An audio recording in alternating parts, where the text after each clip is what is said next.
बड़े ही शुभ दिन की विवाह की तिथि निकली है शोभा बहन जी। अगले महीने चढ़ते जेठ की 15 तारीख सबसे उचित रहेगी। चलो ये सब बढ़िया हो गया पंडित जी, जो अगले महीने गर्मी की छुट्टी में विवाह की तिथि निकाली है। सारे नाते रिश्तेदार आराम से आएंगे। अजी आज ही जाकर शादी का कार्ड छपवाने का ऑर्डर दिया और रिश्तेदारी में बंटवाना भी तो होगा। शोभा देवी के कार्ड छपवाने की बात पर गंगा प्रसाद थोड़ा गुस्साए मिजाज में बोलते हैं। शोभा जी, कार्ड छपवाने का कोई फायदा तो होता नहीं है। विवेक की शादी में 100-200 कार्ड छपवाए थे, पर अभी तक ऐसे ही पड़े हैं। तुम्हारे सारे रिश्तेदार भी तो बिहार में बसे हुए हैं। इतनी गर्मी में उतना दूर कार्ड बांटने जाने की मेरी तो हिम्मत नहीं है। हाँ, तुम्हारे थोड़ी रिश्तेदार लग रहे हैं जो तुम जाओगे। हाँ? माँ पापा, आप दोनों को शादी वाले घर में झगड़ा करना सही लग रहा है क्या? माँ, आप मामा और मौसी जी को फोन मिलाकर खबर कर दो, और बाबूजी आप बुआ फूफा जी को बता दो शादी की डेट। आजकल जमाना इतना डिजिटल है, तो इतनी गर्मी में 1000 किलोमीटर दूर जाने की क्या जरूरत है? शोभा फटाफट से रिश्तेदार को फोन मिलाती है। हेलो, हाँ शारदा जीजी, प्रणाम। जून में निशा की शादी रखी है, तो आप सह परिवार सादर आमंत्रित हैं।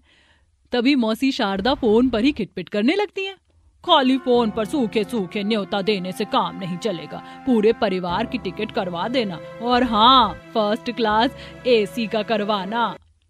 जी करवाती हूँ। जहाँ सास ससुर रिश्तेदारों को फोन पर निमंत्रण दे रहे थे, वहीं पसीने में भीगी बहू सुप्रिया मुंह फुलाकर पोंछा मार रही थी। बेड़ा गर्क हो इस नासपीटे पंडित जी को। मेरी ननद की शादी जून के महीने में ही रखनी थी। कितनी सड़ी सी गर्मी पड़ती है। मेरा तो कचूबर निकलने वाला है। सबका स्वागत पानी करवाने में कहीं मेरा ससुराल धर्मशाला ना बन जाए।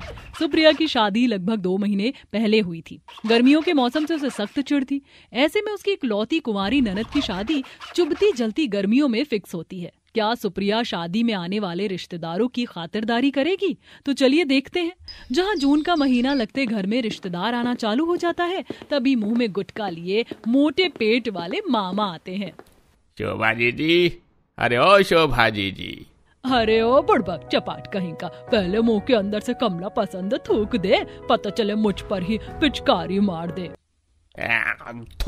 तभी अंदर से शोभा सुप्रिया दोनों निकल कर आते हैं। दरवाजे के आगे गुटखा थूके देख बहू भड़कते हुए, हे भगवान, मामा जी तो बिल्कुल लपूझन्ने हैं।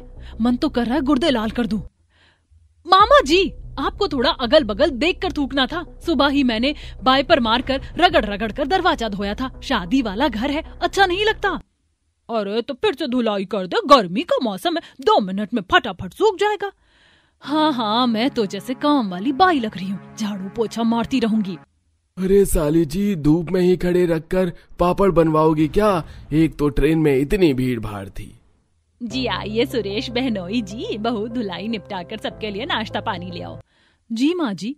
बाकी के बचे कुचे रिश्तेदार 1-2 दिन बाद धमक जाते हैं। उफ, ये सारे रिश्तेदार कितना कचर कचर कर रहे हैं। ऐसा लग रहा है जैसे ससुराल में धर्मशाला खुल गया है। पसीने में तरबतर बहू रिश्तेदारों के लिए खाना बनाने की तैयारी में भिड़ी हुई थी। तभी बुआ सास फरमाइश देती हैं। अरे ओ बहुरिया, तेरे फूफा जी गैस की रोटी नहीं खाते हैं, तो चूल्हे पर रोटी बनाना।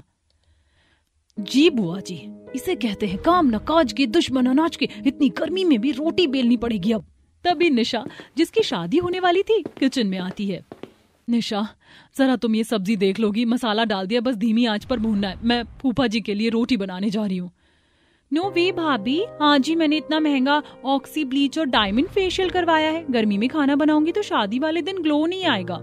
ननद फटाक से फ्रिज खोलकर गड़ागड़ पानी पीकर खिसक लेती है। सुप्रिया कड़छी पटक कर, भैंस की आंख, सबको गर्मी में काम करने से एलर्जी है और मैं तो जैसे हलवाई लग रही हूँ। सारा दिन रिश्तेदार खटमल की तरह चिपके रहते हैं एसी में। बड़बड़ाते हुए बेचारी अकेली बहू पसीने में सराबोर होकर ढेर सारा खाना बनाती है, परोस कर खिलाती है। इसके बाद बेशरम रिश्तेदार एसी वाला कमरा छेंक लेते हैं। शुक्र है रात के बर्तन अभी धो लिए, कमर टेढ़ी हो गई, जल्दी से ये शादी निपटे। थके मिजाज में बहू कमरे में आती है जहां बुआ सास के गांव वाले बेटा बहू डेरा जमाए हुए थे। आले आले मेरा मुन्ना, रोते नहीं, चुप हो जा रे, काय कर रहा है। अरे फुलवा देखो, कहीं मुन्ना सूसू पॉटी तो नहीं किया।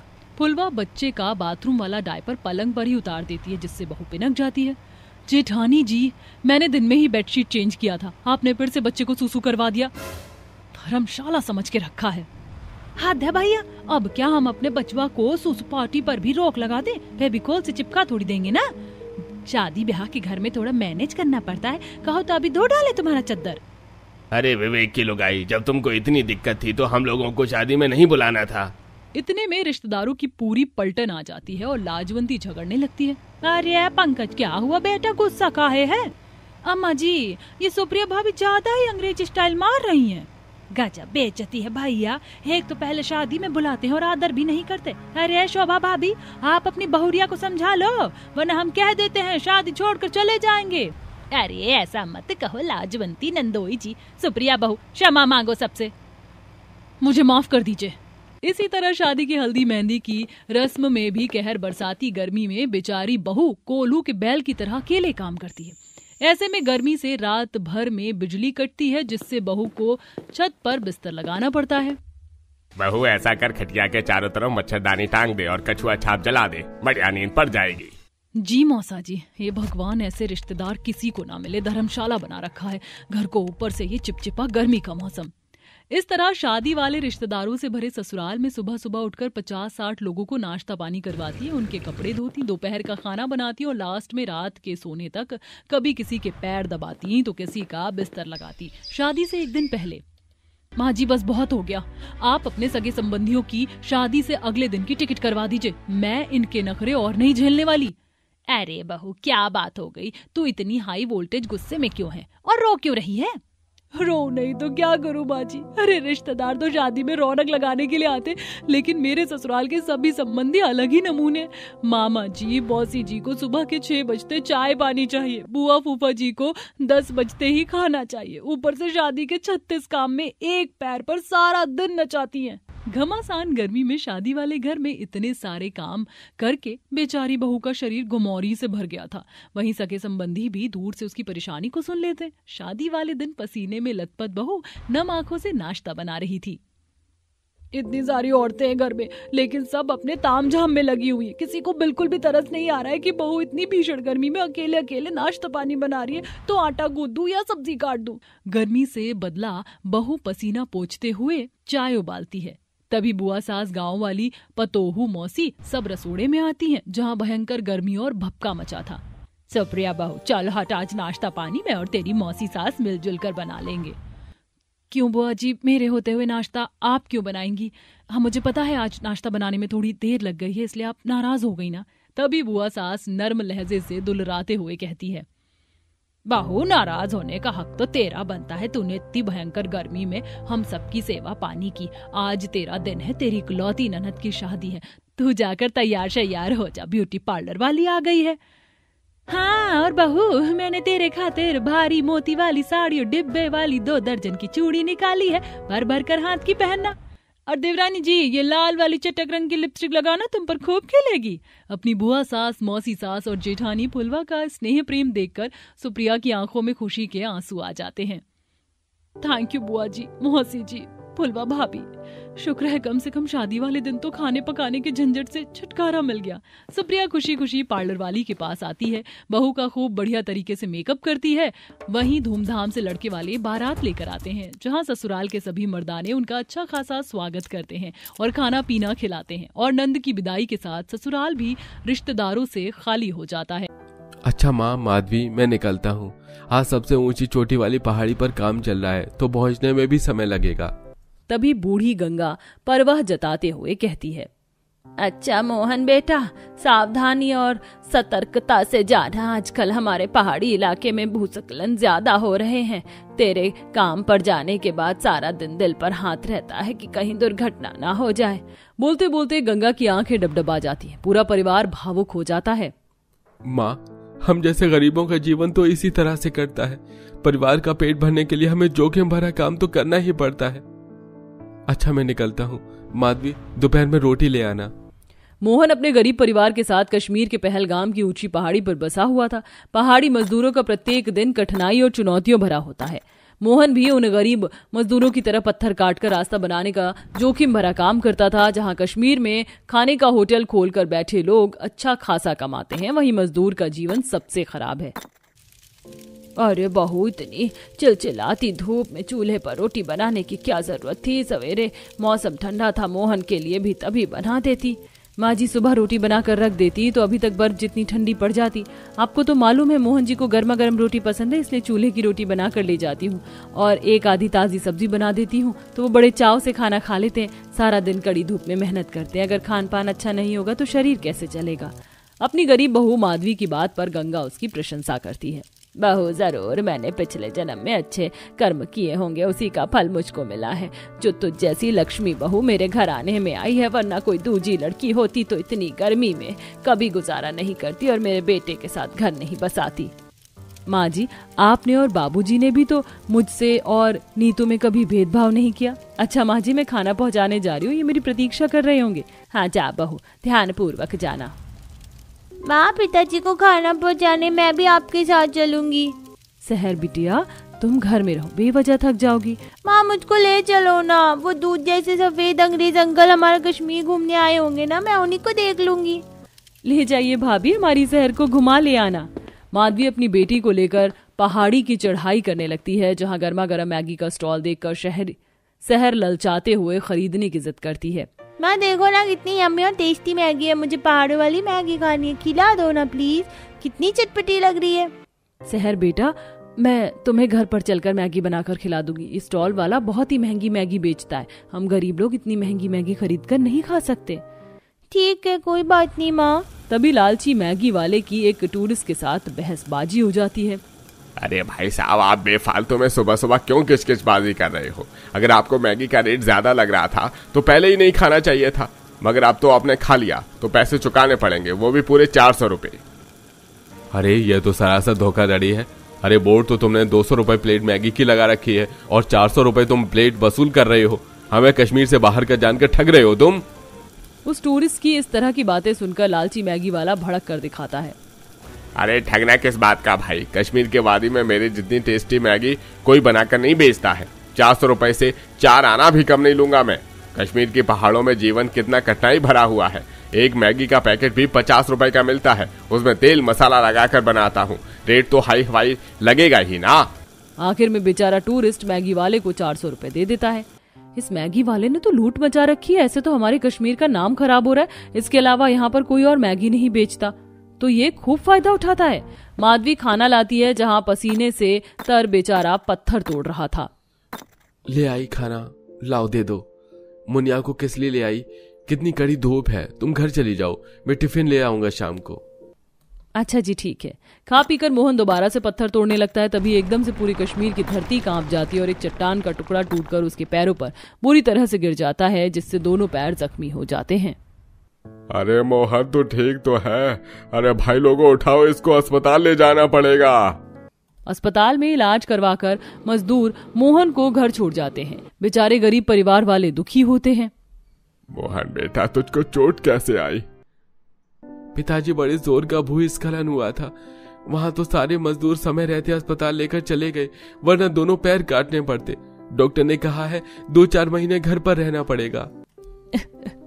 ये भगवान, घर का इकलौता कमाने वाला भी घर पर बैठ गया, अब घर का खर्चा कैसे चलेगा? मुझे तो यही चिंता खाई जा रही है बहू। अभी खाना बनाने के लिए राशन पानी भी नहीं है। नहीं माँ जी, राशन खत्म हो गया है, लेकिन मैं कुछ बना लूंगी। पूरे परिवार को तसल्ली देकर माधवी रसोई में आकर मैगी उबालने के लिए चढ़ा देती है। इस एक पैकेट मैगी में पूरे परिवार का पेट भरना तो असंभव है, जुगाड़ लगाना पड़ेगा। माधवी मकान से बाहर आती है तो अपने पहाड़ी वाले खेत में उगाई ताजी सब्जियां जैसे कि मटर, गोभी, प्याज वगैरह तोड़कर अंदर लाकर स्वादिष्ट सब्जी वाली मैगी बनाकर सबको परोसती है। अरे वाह मम्मी, तुमने कितनी यम्मी हमें टेस्टी टेस्टी मैगी बनाई है। सच में माधवी, तुमने बड़ी लजीज और चटपटी मैगी बनाई है। ऐसी बढ़िया मैगी तो वो लालची स्टॉल वाला भी नहीं बना पाता, जबकि 400 रुपए प्लेट लोगों को बेचकर ठगता है। मोहन की बातों को सुनकर गंगा को कमाने का रास्ता साफ साफ दिखाई दे रहा था। बहू, ऊपर वाला बड़ा ही दयालु है, उसने एक रास्ता बंद किया तो कमाई का दूसरा रास्ता खोल दिया। माँ जी, आप क्या कहना चाहती हैं? मैं कुछ समझी नहीं। अरे बहू, जब अन्नपूर्णा माँ ने तेरे हाथों में इतनी स्वादिष्ट बढ़िया मैगी बनाने का हुनर कूट कूट कर भरा है, तो इसका लाभ उठाओ। और हमारे पहाड़ी कश्मीर में बाहर से आने वाले टूरिस्ट मैगी बड़ी मनपसंद से खाते हैं।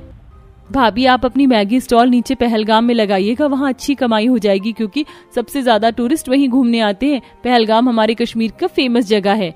अपनी सास ननद का सुझाव मानकर माधवी पैसे के अभाव में महंगे बर्तन नहीं खरीद पाती और मिट्टी से बड़े बड़े हांडे और प्लेट चम्मच वगैरह सब कुछ तैयार करती है और अगले दिन से स्टॉल लगाकर मैगी बेचती है। आओ आओ, कश्मीर की स्पेशल कुल्हड़ मटका मैगी खाओ सिर्फ 100 रुपए प्लेट में। ये सुनकर कश्मीर के पहलगाम घूमने आए सैलानी गरीब बहू के पास खींचे चले जाते हैं। अरे वाह, आपकी मटका मैगी तो देखने में बहुत ही स्पेशलिटी लग रही है, एक प्लेट लगा दीजिए, टेस्टी तो होगी ना। जी जी बिल्कुल टेस्टी है, अगर आपको ये मैगी टेस्टी नहीं लगे तो पैसे मत दीजिएगा। माधवी अपनी मिठास भरी बातों से सैलानियों का दिल जीत लेती है और जैसे ही वह मैगी टेस्ट करते हैं तो तारीफ करते हैं। आपकी जितनी यम्मी और टेस्टी मैगी तो कश्मीर में और कहीं नहीं मिलती। जी धन्यवाद, आप अपने दोस्तों को भी बताइएगा अगर वो कभी कश्मीर घूमने आए तो हमारे यहाँ की मैगी खाएं। माधवी की कश्मीरी मैगी में स्वाद और गुणवत्ता दोनों का भरी पूरी से मिश्रण था, जिसके चलते अब धीरे धीरे उसके ग्राहक बढ़ते चले जाते हैं और वहीं दूसरी तरफ 400 रुपए प्लेट की महंगी रेट के चलते लोग लालची मैगी वाले के यहाँ से कोई नहीं खाता। तभी एक दिन 2 ब्लॉगर गरीब बहू के मैगी स्टॉल पर आते हैं। जी 2 फुल प्लेट मैगी बना दीजिए।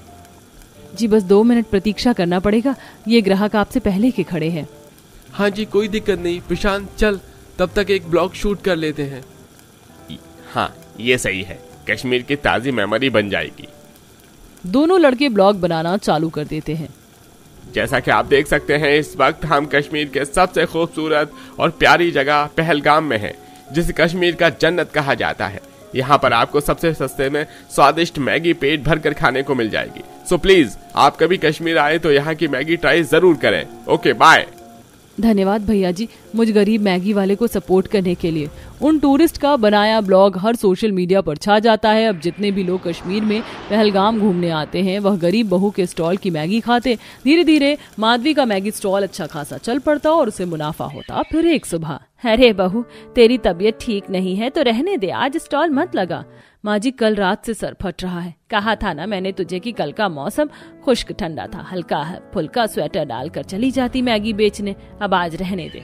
उसी दिन जब हिंदुस्तानी सैलानी पहलगाम में अपने परिवार के साथ घूम रहे होते हैं तभी कुछ काफिर आतंकी निर्दोष हिंदुस्तानियों पर वार करते थे, जिसमें हाल ही में शादी होकर हनीमून मनाने आए जोड़े के पति की जान भी चली जाती है। ये खबर हर समाचार चैनल पर छा जाती है। शाम तक भारत का जन्नत कहलाने वाला कश्मीर का मंजर भयावह था।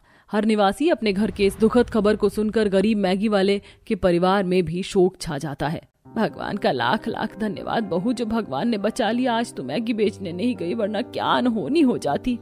जब तक हालात नहीं संभलते कोई जरूरत नहीं है मैगी बेचने की। लगभग 2-3 हफ्तों तक माधवी स्टॉल नहीं लगाती और जुड़ गए पैसे खाने पीने में धीरे धीरे पूरी तरह खर्च हो जाते हैं। गरीब का परिवार जितनी त्रासदी, महामारी और आपदाओं से नहीं मरता, भूख से अक्सर मर जाता है। इसीलिए अगले दिन से माधवी दोबारा से अपना स्टॉल पहलगाम में लगाने लगती है। धीरे धीरे बाजार भी खुल जाते हैं और अब हालत पहले जैसे सामान हो जाते हैं, लेकिन वो खौफ सबके दिलों में नासूर बनकर रह जाता है जिसे भरने में सालों लगते हैं।